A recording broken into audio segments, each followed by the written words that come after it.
حضرت آدم سے لے کر جناب عیسیٰ تک آپ سارے انبیاء کو پڑھ لیں، وہ سارے یہی کہتے رہے کہ اللہ کے رسول آنے والے ہیں، اللہ کے رسول آنے والے ہیں، وہ آنے والے ہیں۔ بس فرق اتنا ہے، وہ کہا کرتے تھے آنے والے ہیں اور ہم کہہ رہے ہیں کہ آ گئے ہیں۔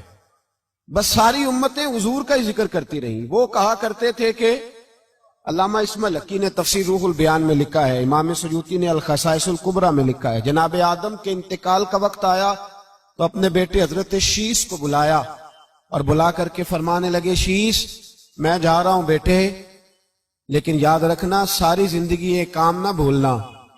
تو حضرت آدم کے صاحبزادے حضرت شیس عرض کرنے لگے، ابا جی وہ کون سا؟ کہنے لگے ہر وقت ہر روز اللہ کے آخری نبی پر درود و سلام پڑھتے رہنا۔ انہوں نے کہا کہ والد گرامی وہ کون ہے؟ تو حضرت آدم کہنے لگے، جب اللہ کریم نے میرے اندر روح پھونکی تھی تو میں نے جنت کے درختوں اور پتوں پر لکھا دیکھا تھا لا الہ الا اللہ محمد الرسول اللہ صلی اللہ علیہ وسلم۔ ہر پیغمبر نے، ہر رسول نے، آپ دیکھیے نا حضرت ابراہیم نے کعبہ بنایا۔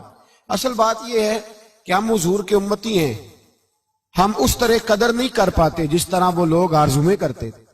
حضرت ابراہیم نے کعبہ بنایا، اللہ کا گھر، اللہ کا گھر۔ یہاں جو آدمی اپنے سگے بیٹے کو بھی گھر بنا کے دیتا ہے، وہ بھی اپنی بہو کو کہتا ہے میں نے بنا کے دیا، حالانکہ اپنے بیٹے کو دیا ہے۔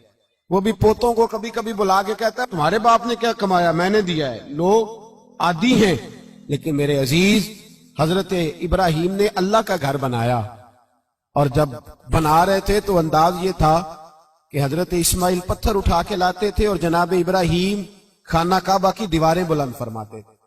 اس عالم میں جب بنا چکے تو عرض کرنے لگے، یا اللہ کعبہ میں نے بنا دیا ہے، اسے آباد کرنے والا رسول بھی عطا فرما دے۔ ربنا وابعث فیہم رسولا، یا اللہ وہ رسول ہمیں عطا فرما جو بڑی شانوں والا ہے۔ سارے انبیاء، حضرت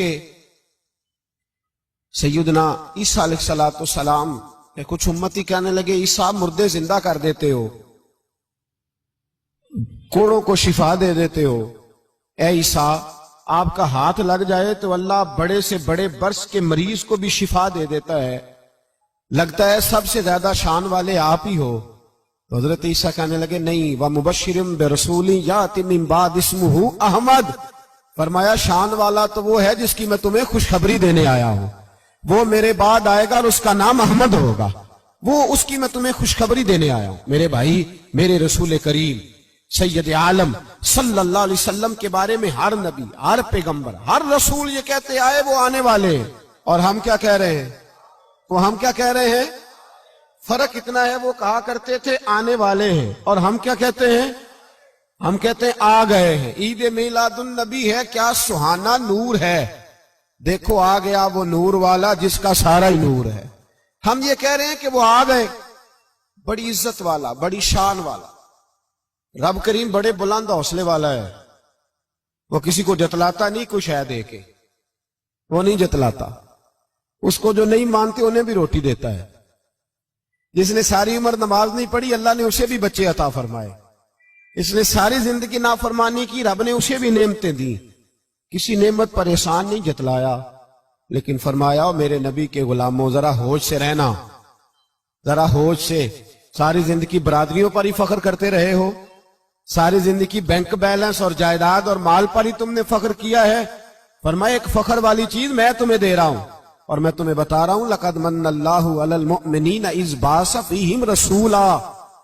اور یار اس پہ کبھی غور تو کرو، اس پہ کبھی غور تو کرو، احسان جتلانا کو چھوٹی سی بات ہے، اور پھر مالک جس کے حوصلے پر کوئی کلام ہی نہیں کر سکتا، وہ مالی کے شان جتلا کے تجھے کہتا ہے او مسلمان تو چھوٹا سمجھتا ہے، تو شاید ہلکا جانتا ہے، ہوش کر اور اپنے اندر کے مصطفیٰ کریم کے اس غلام کو بیدار کر۔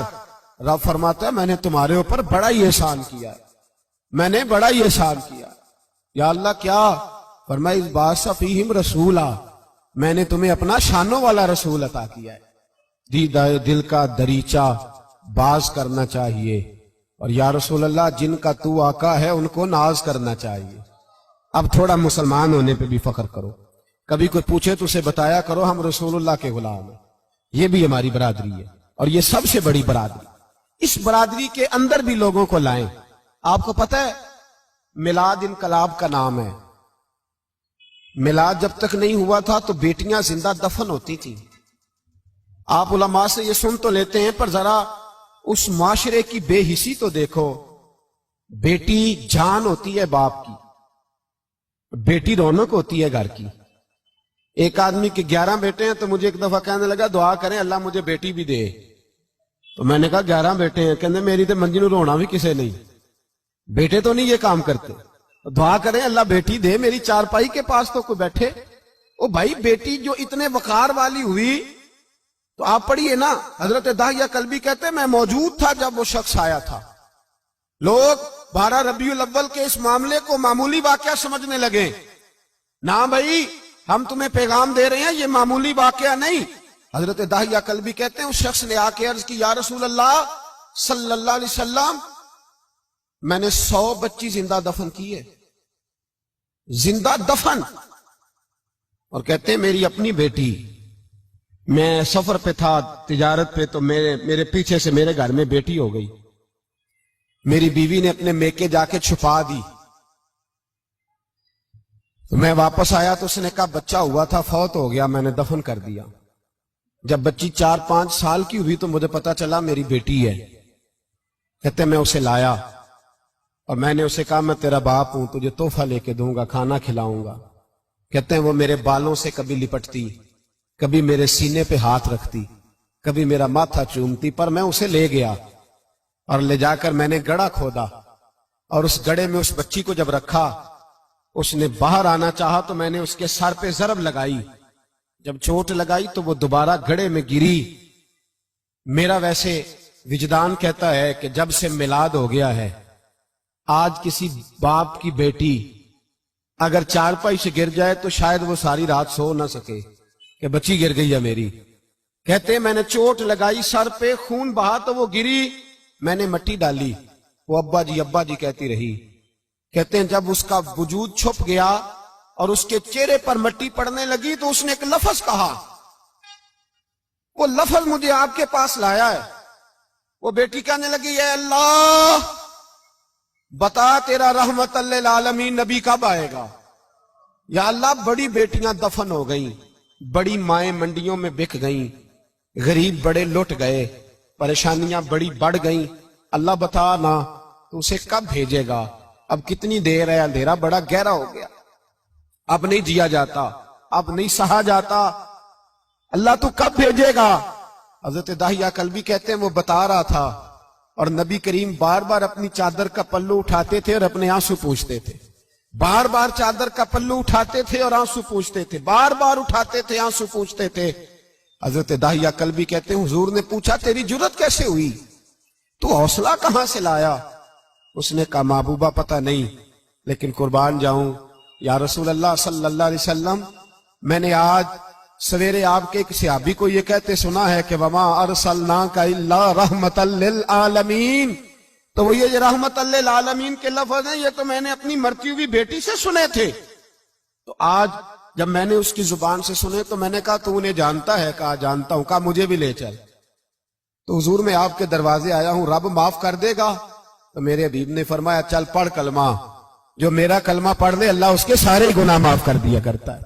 بھائی غلاموں کے ساتھ ظلم ہوتا. حضرت بلال حبشی, حضرت بلال کے بارے میں بڑے واقعات ملتے ہیں. ایک واقعہ بڑا منفرد لکھا ہے کتابوں میں.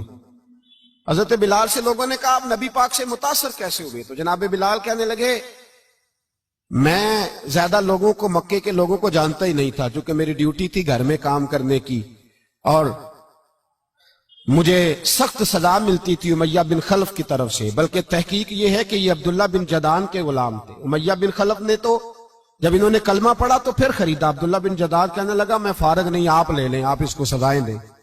تو کہتے میں ان کے گھر میں ہوتا تھا تو میں تو زیادہ لوگوں کو جانتا ہی نہیں تھا, کبھی مجھے موقع ہی نہیں ملا تھا باہر نکلنے کا. ہماری غلاموں کی کوئی زندگی نہیں ہوتی تھی. آج تو ہر آدمی کہتا ہے نا میں کوئی چودھری سے لے کے کھاتا ہوں. یہ جو تیرے اندر حوصلہ ہے نا یہ میرے رسول نے تجھے عطا فرمایا ہے, یہ میرے نبی نے تجھے دیا ہے, ورنہ تو غلام بکا کرتے. یہ حوصلہ تجھے رسالت مآب نے دیا۔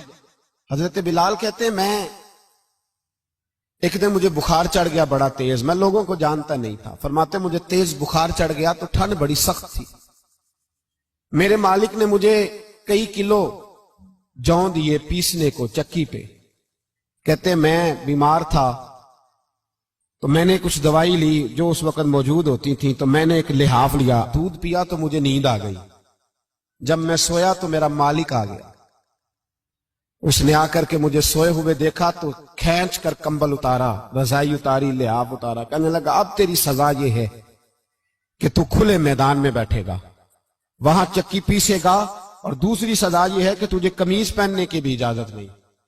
حضرت بلال کہتے ہیں تیز بخار، ٹھنڈ کا عالم، اور جب میں چکی پیس رہا تھا تو رو رہا تھا، اور میں پوچھ رہا تھا خدایا ہمارے نصیب، اللہ ہمارے مقدر ہے جرم ضعیفی کی سزا مرگ مفاجات۔ سیدنا بلال حبشی رضی اللہ تعالیٰ عنہ فرماتے ہیں میرے دروازے کے قریب سے رسول پاک گزرے اور مجھے ہائے ہائے کرتے دیکھا تو دستک دی، میں نے کہا کون ہے؟ دروازہ کھلے آ جاؤ۔ محبوب اندر آئے تو پوچھنے لگے کیوں رو رہے ہو؟ میں نے کہا جاؤ اپنا کام کرو، یہاں دکھ سارے پوچھتے ہیں مداوا کوئی نہیں کرتا، یہاں تقریریں سارے کرتے ہیں، حقوق غریباں پر بات سارے کرتے ہیں، مداوا کوئی نہیں کرتا، جاؤ اپنا کام کرو۔ کہتے ہیں میں نے سخت جملے کہے معاذ اللہ، حضور چلے گئے، اور جب حضور جا رہے تھے تو میں کہہ رہا تھا بس جا رہے ہو نا، میں نے پہلے ہی کہا تھا جاؤ۔ کہتے ہیں قربان جاؤں، تھوڑی دیر گزری تو اللہ کے رسول کے ہاتھ میں گرم دودھ کا پیالہ تھا، کھجوریں تھی، حضور تشریف لائے اور کریم رسول نے مجھے کھجوریں دی، دودھ پلایا اور کہا چل جا کمبل میں بیٹھ جا۔ تو میں نے کہا چکی کون پیسے گا، وہ تو بڑا مارے گا۔ کہتے ہیں لوگو اس نبی کا میلاد اور معراج بھول نہ جانا، اس رسول پاک کی محبتوں میں کمی نہ آنے دینا، اس محبوب کا نعرہ ساری دنیا میں لگا دینا۔ فرماتے ہیں میرے حبیب کے میں قربان جاؤں، مصطفیٰ کریم نے فرمایا تو بیٹھ رضائی میں اور آج تیرے حصے کی چکی میں پیسوں گا۔ کہتے ہیں ساری رات حضور چکی پیستے رہے، ساری رات۔ سویرے میں اٹھا اور میرے حبیب پاک نے مجھے وہ سارا کچھ دیا اور خود چلے گئے۔ اگلی رات پھر آئی تو حضور پھر آ گئے، مجھے پھر رضائی میں لٹایا، دودھ پلایا اور ساری رات چکی پیسی۔ کہتے ہیں بس تیسرے دن حضور چکی پیس کے جانے لگے تو میں نے قدم تھام لیے، میں نے کہا بیبا دنیا ساری جھوٹ بولتی ہے، زمانہ سارا غلط کہتا ہے، جو غلاموں کے حصے کا کام کرے وہ اللہ کا سچا رسول ہوا کرتا ہے۔